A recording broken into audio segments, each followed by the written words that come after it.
오늘 우리 교회 창립 39주년 기념주일을 맞이해서 이 예배에 함께 하신 교우 여러분 모두에게 하나님의 크고 놀라우신 은혜와 축복이 충만하시기를 주의 이름으로 축원합니다.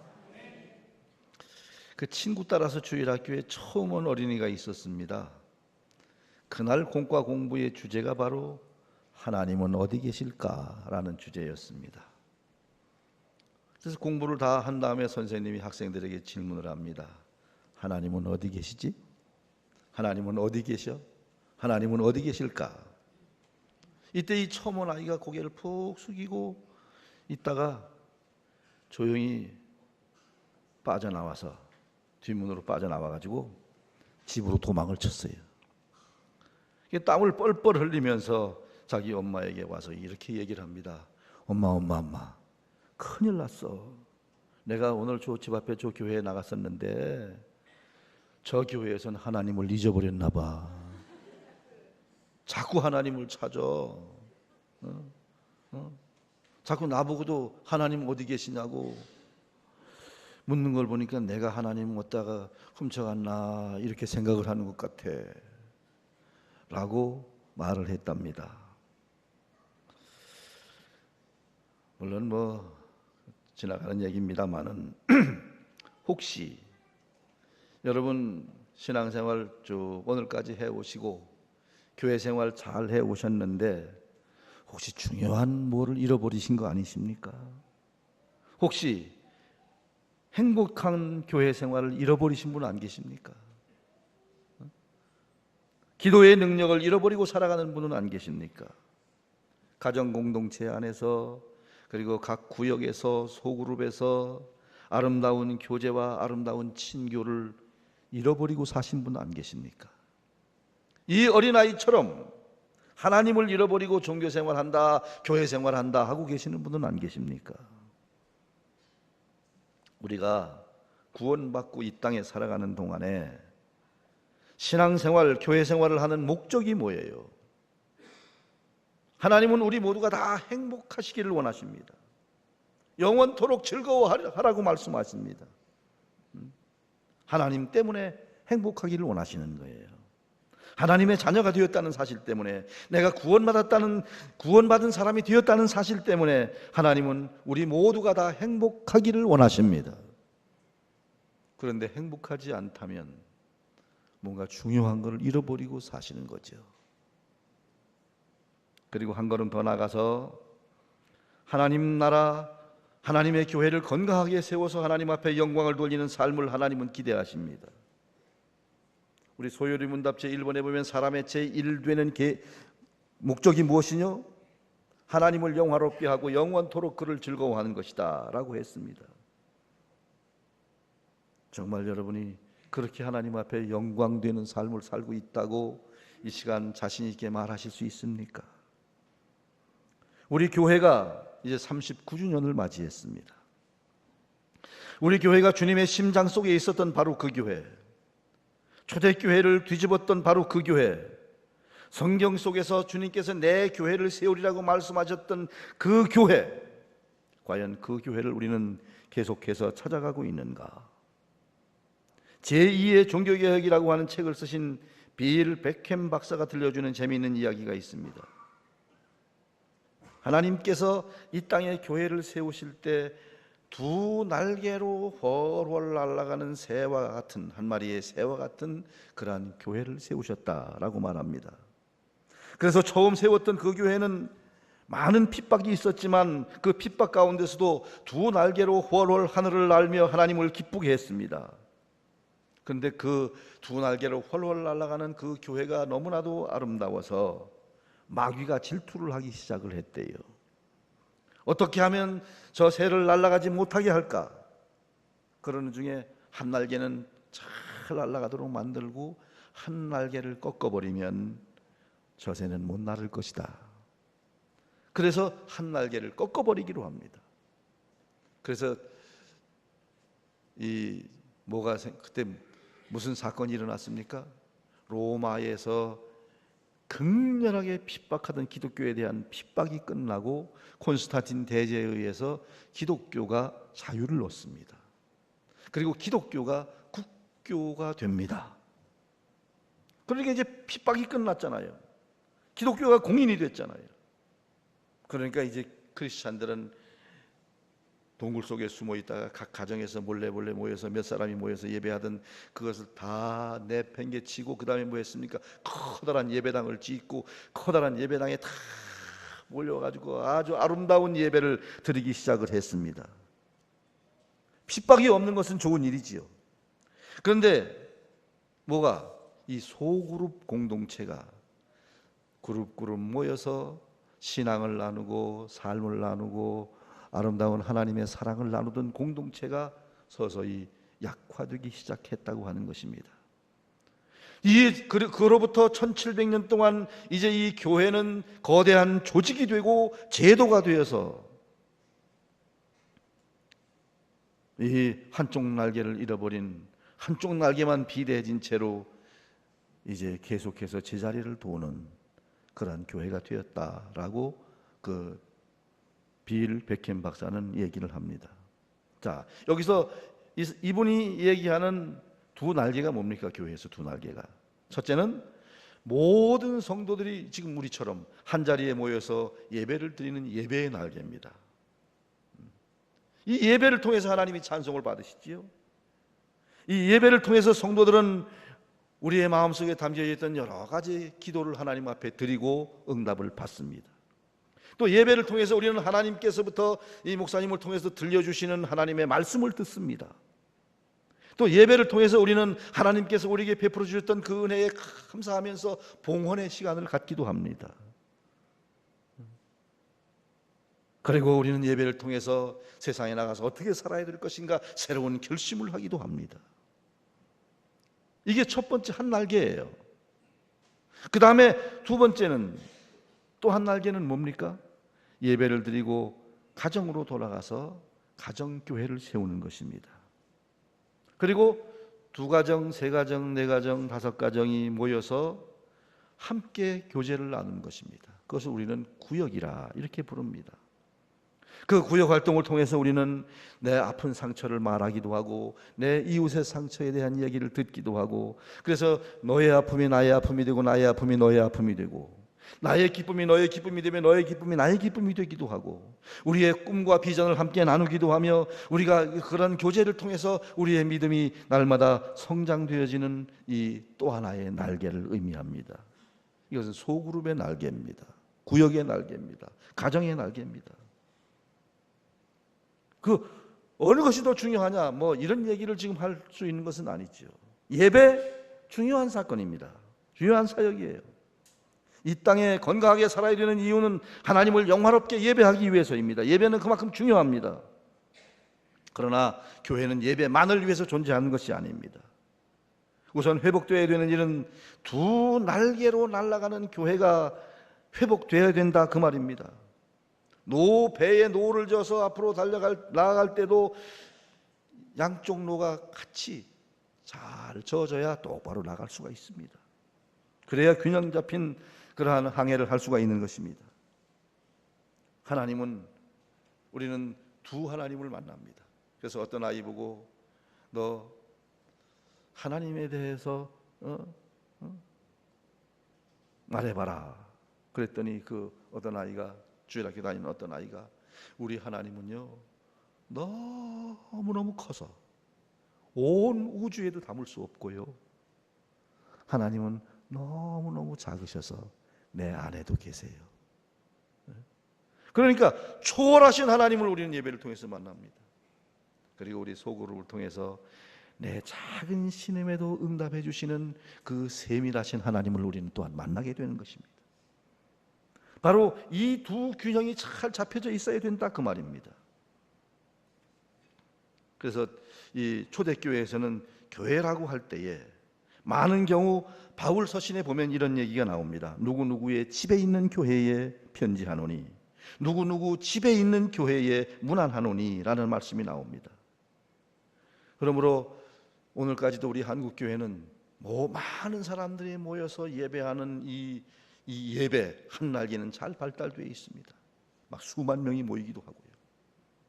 그런데 이 작은 날개, 이 작은 교회인 가정, 구역, 소그룹 이런 것이 아직도 온전히 회복되지 못한 채 있는 것이 아닌가 그런 생각을 하게 됩니다. 우리는 가정이 교회가 되어야 됩니다.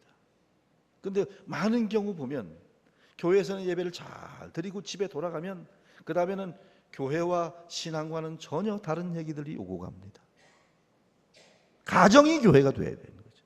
가정 안에서 하나님의 임재를 경험해야 되고, 가정 안에서 예배를 경험해야 되고, 가정 안에서 하나님의 말씀이 나누어져야 되고, 그래서 가정은 단순히 밥 먹고 잠자고 아이들 학교 보내기 위해서 존재하는 공동체가 아니라는 겁니다.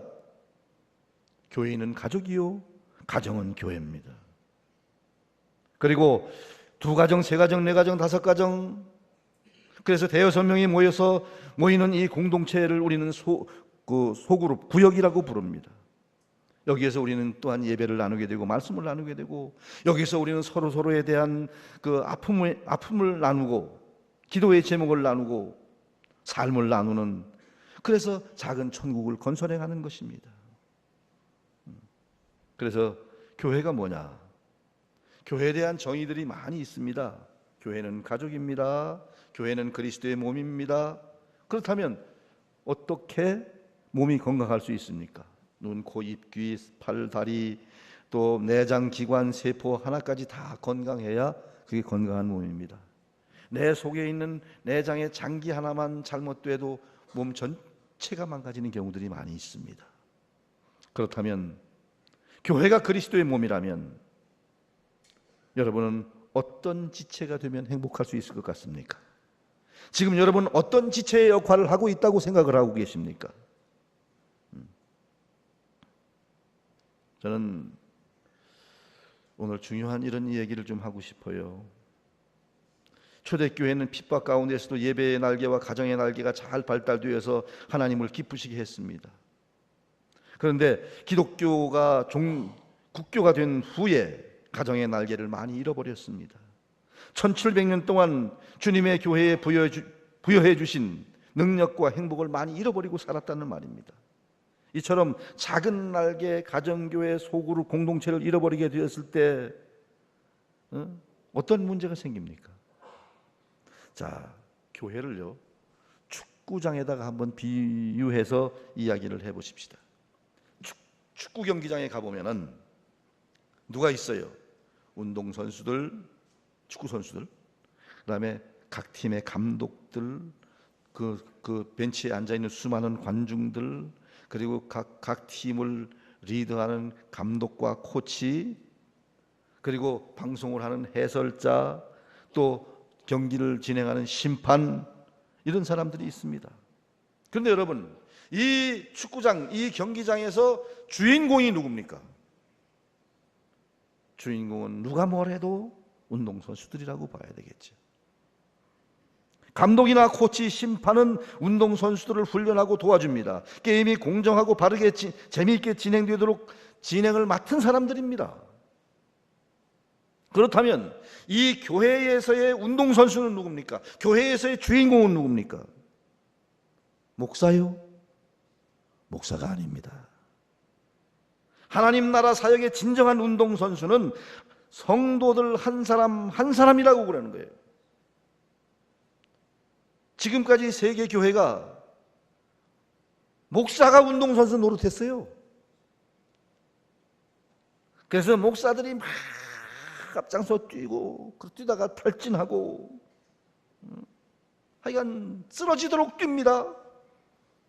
그래서 목사가 잘 뛰면 우리 목사님 최고다, 잘 뛴다 그리고 박수를 쳐주고, 또 하다가 헛발질이라도 하고 실수하고 지쳐 쓰러지면은 또 뭐 이런 사람이 있어, 그리고 막 깡통 던지고 막 그래. 이제는 제자리로 돌아와야 됩니다. 목사는 감독과 코치의 역할을 하는 거예요. 관중은 또 관중은 누굽니까? 관중은 세상의 불신자들입니다. 아직 교회에 나오지 않은 구도자들입니다. 세상에 많은 사람들이 우리를 보고 있어요. 예수 믿는 사람들은 무엇 때문에 저렇게 당당한가? 이 어려운 시대에 저 사람들은 어떻게 저렇게 얼굴에 미소를 띠고 살아갈 수가 있는가? 무엇이 저들을 저렇게 권위 있고 품위 있게 만들어 주었단 말인가? 예수 믿는 사람들은 어떻게 저렇게 행복하게 살아가고 있지? 세상 사람들이 우리를 구경합니다. 그런데 그동안 교회는 참 재미없는 연출을 했습니다. 운동선수들, 진짜 선수가 될 주인공들은 다 관중석으로 몰아넣고 감독들만 뛰었습니다. 교인들은 관중석으로 몰아넣고 목사들만 뛰는 게임, 그게 재미있어요? 그런 게임에 승리할 수 있습니까? 여러분, 축구장에 가서 선수들은 다 관중석에 앉혀놓고 감독들, 코치들만 와서 뛰라고 그러면 그 경기 이기겠습니까? 오늘 본문 11절에 보면 교회의 감독, 코치, 해설자들이 나옵니다. 그가 어떤 사람은 사도로, 어떤 사람은 선지자로, 어떤 사람은 복음 전하는 자로, 어떤 사람은 목사와 교사로 삼으셨으니. 여기서 사도는 여러분 잘 아시고, 선지자도 잘 아시고, 복음 전하는 자는 오늘의 선교사를 말하는 것일 겁니다. 또 어떤 사람은 목사도 아실 거예요. 교사는 신학자들을 말하는 것입니다. 모두 다 살펴보면 지금으로 말하면 신학 훈련을 받은 전문 사역자들을 말하는 거예요. 이건 다. 이들은 세상에 다른 직업을 가지지 아니하고 이 하나님의 교회에서 사례를 받아 생활하는 사람들입니다. 이들은 모두 전문직이에요. 전문 목회자 사역을 여기 쭉 나열하고 있는 것입니다. 그런데 이 11절에 보면 맺는 문장이 이렇게 되어 있습니다. 목사와 교사로 삼으셨으니 라고 말합니다. 자, 목사와 교사를 주신, 이 전문직을 주신 이유가 무슨 뜻인고 하니 그런 뜻이에요. 그래서 이유가 뭐냐라고 묻고 11절은 막을 내리고 그 이유에 대한 대답이 12절에 나와요. 12절에 뭐라고 그럽니까? 이는 성도를 온전하게 하여 봉사의 일을 하게 하며 그리스도의 몸을 세우려 하심이라. 여기 봉사의 일을 하게 하며, 이 말이 무슨 말입니까? 교회의 각종 사역을 감당하게 한다, 그런 뜻입니다. 교회에 목사를 주신 이유는 성도들을 훈련시켜서 온전하게 하여서 교회의 여러 사역들을 감당하게 함으로 교회 즉 그리스도의 몸을 세우게 하려 함이라. 하나님께서 원하시는 교회, 주님께서 꿈꾸시는 그 교회의 진정한 주인공이 누구냐? 진정한 운동선수가 누구냐? 바로 여러분 한 분 한 분 교회의 성도들이 주인공이다라는 말입니다. 그러면 목회자는 뭐 하는 사람이냐? 성도들이 사역을 잘 감당할 수 있도록 도와주는 사람들입니다. 여러분들을 훈련시켜주는 사람들입니다. 여러분들이 하나님께로부터 어떤 은사를 받았는가, 그것을 깨우쳐주고 발전시켜주는 일을 목사는 해야 되는 것입니다. 그동안 교회론에 대한 첫 번째 오해가 있었습니다. 교회를 세워나가는 신령한 건축가가 목회자라고 생각을 했었던 거예요. 그러니까 언제나 성도들은 피동적이었습니다. 수동적이었습니다.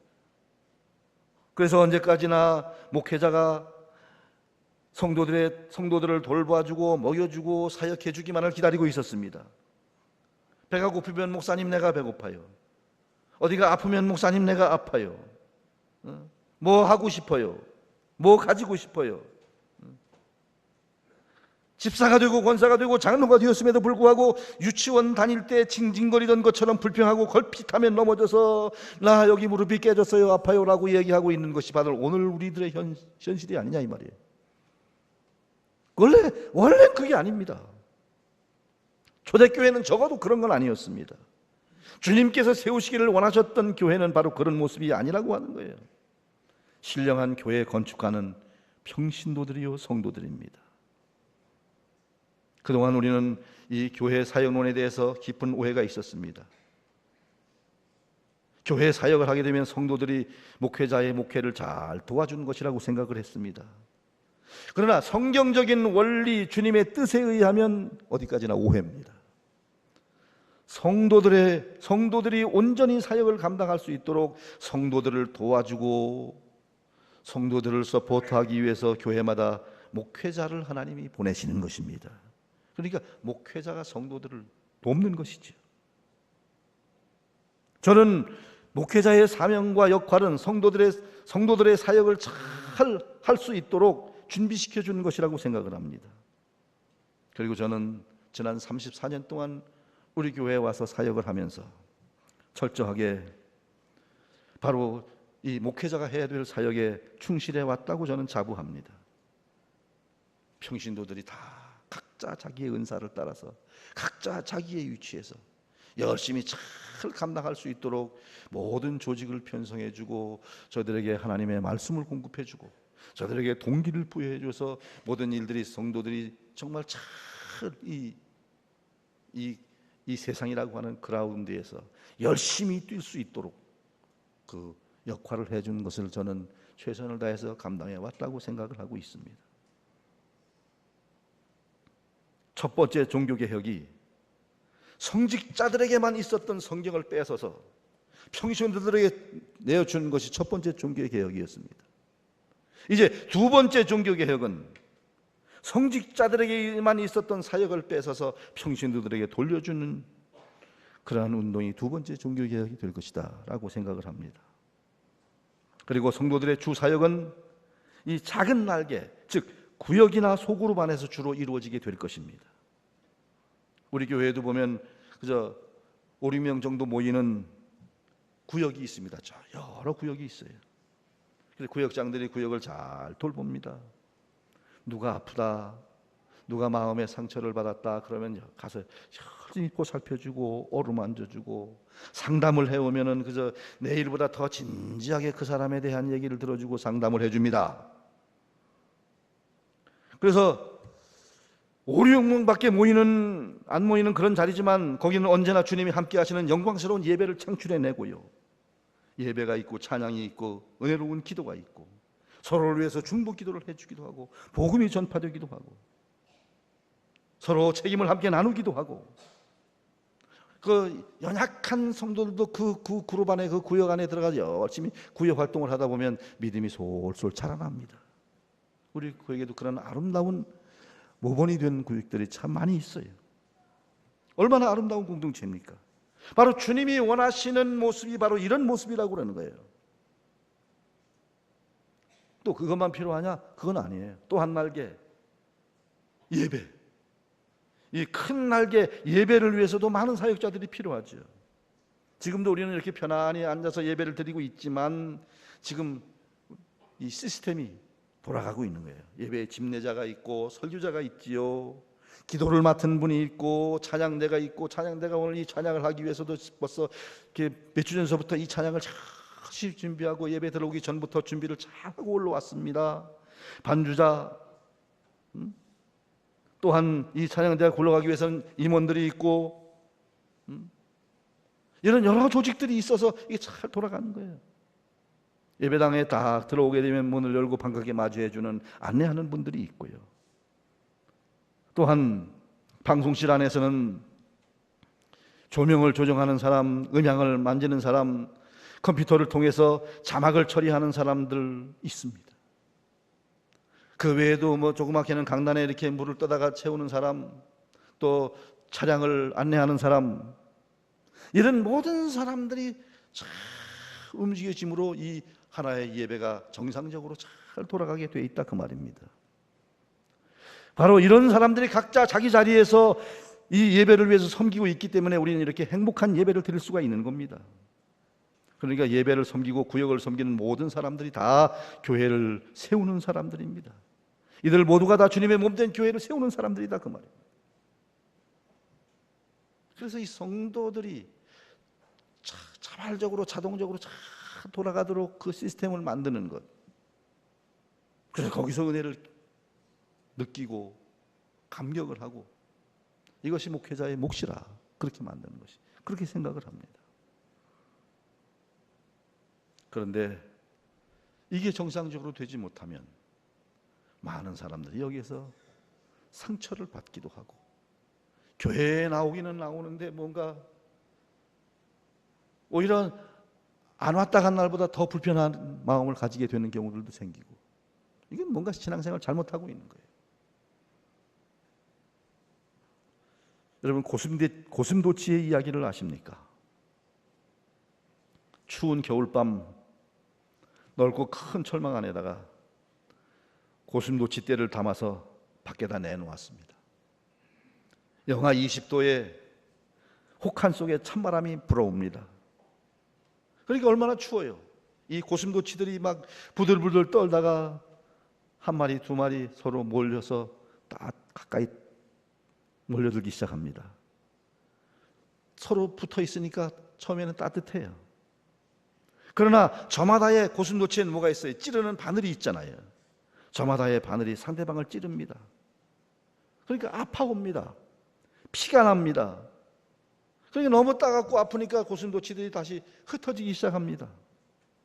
근데 흩어지면 또 어떻게 해요? 너무 추워요. 또 흩어지면 너무 추워서 부들부들 떨다가 또 견딜 수 없어가지고 다시 몰려듭니다. 바짝바짝 조여옵니다. 그러니까 또 이 바늘이 서로 상대를 찌르기 시작합니다. 더 깊이 파고듭니다. 그냥 너무 아프니까 또 견딜 수 없어서 한 마리 두 마리 또 흩어집니다. 흩어진 고슴도치들은 다시 추위에 떨다가 다시 몰려옵니다. 모였다가 흩어지고 흩어졌다가 모이고, 그러다가 날이 밝았습니다. 아침에 나가 보았더니 다 죽었어요. 절반은 얼어서 죽고 절반은 찔려서 죽고. 이게 우리네 인생이요, 문제가 많은 현대 교회의 모습일 수도 있다라는 겁니다. 이 21세기는 공동체, 사랑의 공동체들이 급속히 깨어지고 있습니다. 개인주의, 이기주의, 집단 이기주의들이 막 기승을 부리고 있습니다. 요즘은 뭐 남자와 여자가 편을 나눠가지고 서로 모여서 집회를 하고, 노와 사가, 사용자와 또 근로자들이, 교사와 학생이,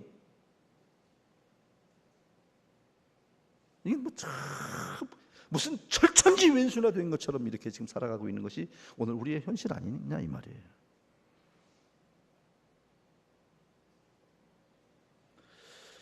전부가 내가 중심이야. 그러다 보니까 요즘 따라 더 사랑이 그리워지지요. 이 영적인 이런 살벌한 전쟁터에서 혼자 싸워 이길 수 없지요. 실패할 수밖에 없어요. 혼자 나가면. 예배만 드리고, 나는 그래서 다 귀찮아, 예배만 드리고 혼자 가면 승리할 것처럼 보이지만 절대로 그렇게 해서 신앙이 성숙한 사람 아무도 없습니다. 그러니까 이제 다 모여봅니다. 교회로 다 모여서 서로 의지해 봅니다. 의지해 보는데, 이 서로 모여서 이 공동체가 어떻게 우리가 사랑을 나누며 어떻게 화합하며 어떻게 아름다운 모임을 가져갈 것인가에 대한 연습이 잘 안 돼 있었어요. 그래서 갈등을 느낍니다. 문제를 일으킵니다. 문제를 극복할 줄 모르니까 나는 너에게 상처를 주고 너는 나에게 상처를 주고, 그래서 나도 상처를 받고 너도 상처를 받고. 교회에 뭐 이런저런 문제가 생기면 한쪽만 상처받는 줄 압니까? 다 상처를 받아. 그래서 또 흩어집니다. 흩어져 보니까 또 다시 외롭습니다. 춥습니다. 추위에 떨어봅니다. 세상이 혹독하기만 합니다. 그래서 공동체가 또 그리워. 2부 예배에 등록하신 분도 그런 말씀했어요. 다른 곳에서 너무 상처를 받아서 나왔는데 또다시 사랑이 그리워서 여기 와서 등록을 한다고. 그래서 여기서는 좀 제발 상처를 안 받았으면 좋겠다라는 얘기 제가 했어요. 다시 몰려오면 또 상처를 주고받고 증오심을 키우고, 그러다가 어떻게 될까요? 주님 오시는 날, 마지막 날 교회 문을 열고 보았더니 절반은 얼어 죽고 절반은 상처에 죽었어요.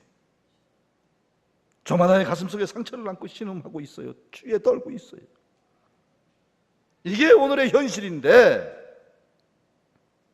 그렇기 때문에 너희들은 참된 공동체를 만들어라. 이게 하나님의 명령입니다. 주님이 그토록 세우시기를 원했던 그 거룩하고 아름답고 능력 있는 교회를 만들어야 합니다.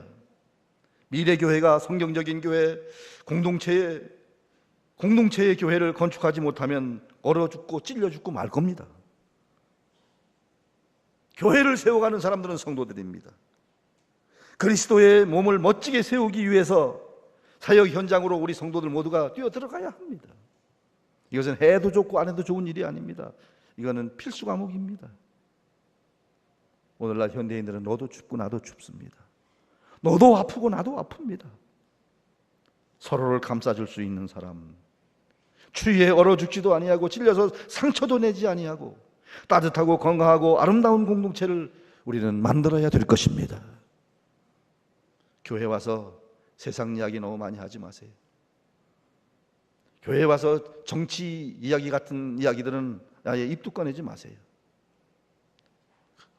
다 그건 상처를 주고받을 수밖에 없습니다.